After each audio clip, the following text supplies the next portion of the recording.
लेकिन दोस्तों एक कबूतर बैठ रहा है बच्चा किसी का, ये देख लाइव चिड़ी मारी,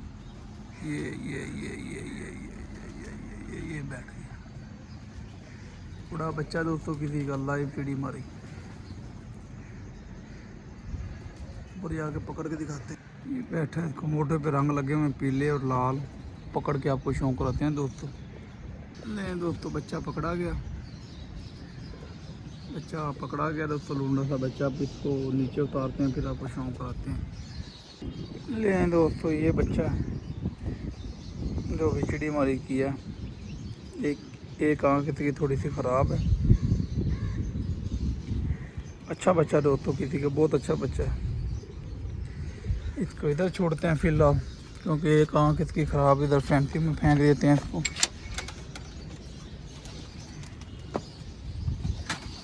चलो भाई स्टोमो, ये क्या स्टोमो, ओ स्टोमो ऊपर पहन गया। ले दोस्तों ये आज की चिड़ी मरी थी। वीडियो अच्छी लगे तो लाइक शेयर जरूर कर दिया करें, सब्सक्राइब कर दिया करें।